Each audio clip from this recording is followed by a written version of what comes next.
د قلم زور او د ټوپک شور. سلام او ښې چارې. قلم یو داسې رنګین خلقت دی چې الله تعالی د هغه په نوکه ازل او تقدیر لیکلی او د هیڅ پیل د قلم له وجود سره پیل شوی دی.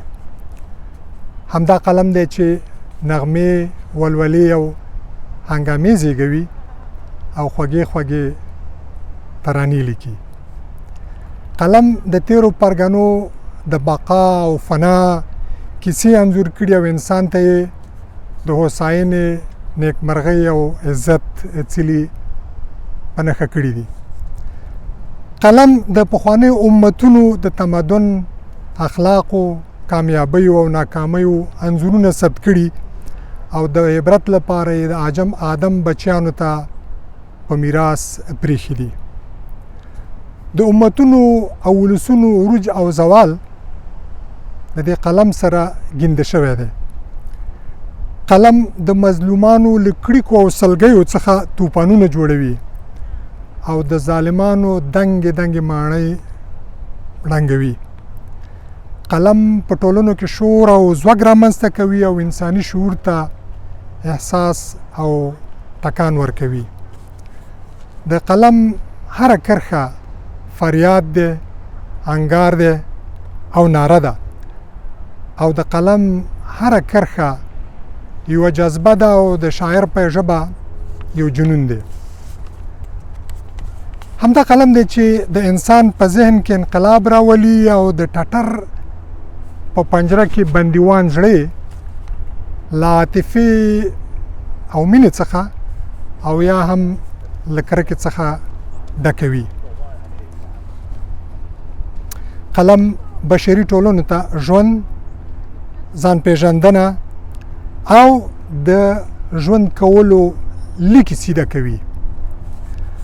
د همدې قلم په څوکه د نړۍ ډېرې مهمې معاهدې او تړونونه لاسلیک شوي چې له برکته یې د میلیونونو انسانان ژوند بچ شوی او ژغورل شوی دی.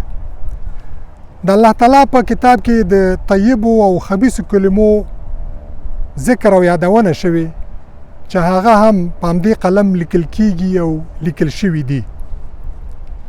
له همدې عمله تکړه لیکوال هغه نه دی چې یوازې جادوګر الفاظ او قالبي جملې راټولې کړي، بلکې ښه انځورګر هغه دی چې د خلکو په ذهنونو او فکرونو کې د صبر، زغم او حوصلې تخم وکري. د نن ورځې دا ټول پرمختللي وسایل چې موږ او تاسو یې ګورو او یا د ژوند کې ترې خوند اخلو او د ژوند اړتیاوې مو پوره کوي، دا ټول د هغه چا لخوا جوړ شوي دي چې د مکتب یا د ښوونځي په لومړۍ ورځې مور او پلار ورته په لاس کې قلم ورکړی او بیا یې په جیبونو کې ټومبلی دی.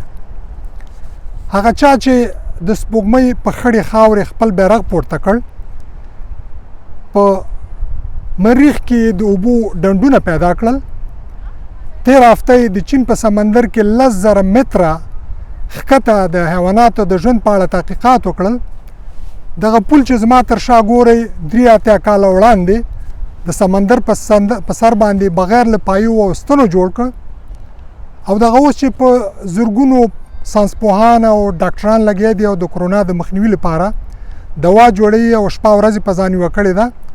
او دغه رکوټ مایک چې زه د ده له لارې له تاسو سره مخاطب یم، دا ټول هغو انسانانو جوړ کړي دي چې د قلم خاوندان دي او قلم یې کارولی دی. بلې توره برکت هم لري او زور هم لري او د تورې استعمالول کله واجب لازم هم شي او د تقدس مقام هم لري، خو د هر وخت خپلې غوښتنې او جلا جلا وسلې وي. نن د هغه چا توره زوروره او تیزه ده چې قلم یې تیره او له رنګه ډک دی، ځکه نن د تورې په ځای د ډرون زمانه ده او همدا د دې عصر تقاضا هم ده. خو درېغه نن زمونږ په ځینو سیمو کې له ډېرې بدمرغۍ سره وایم چې هلته زمونږ تنکیو ځوانانو ته د دې په ځای چې قلم په لاس ورکړل شي هغوی ته په بکسو کې بارود اچول کیږي او هغوی ته د ځان وژنې تلقین کیږي له ځان نه د کرکې او د نورو څخه د کرکې درسونه ورکول کیږي چې دا زمونږ د خلکو یوه لویه بدمرغي او بدبختي ده. نن زمونږ په جوماتونو کې هغه قرآنونه سوځول کیږي د الله کتابونه چې په دې قلم په تور رنګ باندې لیکل شوي دي. په ښکاره خو د دې قلم چې دا زما په جب کې دی نوکه یې ډېره پڅه او ډېره تیره نه ښکاري، خو د ده غږ د ټوپک له شپېلۍ ډېر هیبتناک او لمبه یې ډېره ځلانده ده، ځکه چې د زمان او مکان خالق په خپل سپېڅلي کتاب کې فرمایي نون والقلم وما یسطرون، زما د نون یعنی د حرف د نون په ټکي او په قلم باندې قسم وي چې دا د ده عظمت او د ده اهمیت په ګوته کوي.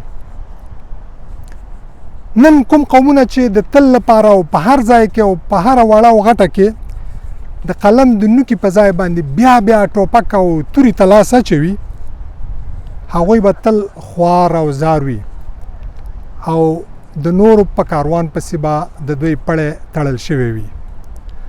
نن که په لر او بر کې څوک د عرفان او د علم خاوندان وژني، ښوونځي سوځوي، دارالمعلمین چور کوي لکه مو چې تېره هفته ولیدل، او د ګلالۍ نجونو په مخونو باندې تیزاب شیندي او دا ورته ثواب ښکاري، زه فکر کوم چې دوی د کعبې په ځای ترکستان ته روان دي. هورو غلمانو او جنت ته غځېدلې لارې د بېګناه انسانانو په کوپړیو او هډوکو باندې نه تېرېږي، بلکې د جنت ګټل د مرګ په ځای نورو ته په بخښلو کې دی. لکه بخت زاده دانش چې وایي د هورو او غلمانو د مالت ته بلها لارې دي، په مرګ کې جنت مه ګوره، جنت ته بلها لارې دي. او رحمان بابا وایي زه رحمان د قاتل عقل ته حیران یم، زه رحمان د قاتل عقل ته حیران یم، د دوزخ په لار روان وي جنت غواړي. ګرانو دوستانو، زه هم ستاسو په څیر په دې باور یم چې اوس د ټوپک په ځای د قلم وخت دی. موږ په تیرو 43 کالو کې ډېرې نسخې وازمایلې، خو یوه نسخه چې تر اوسه مو نه ده ازمایلې، هغه بیا هم زه وایم چې هغه د دې ټوپک نسخه او وسله ده. راځئ چې اوس له دې څخه کار واخلو. امید ده چې تاسو به زما دا ویډیو لایک یا خوښه کړئ او له خپلو دوستانو سره به یې شریکه کړئ. ښاد او آباد او کور مو له غلې ډک. ملکزی.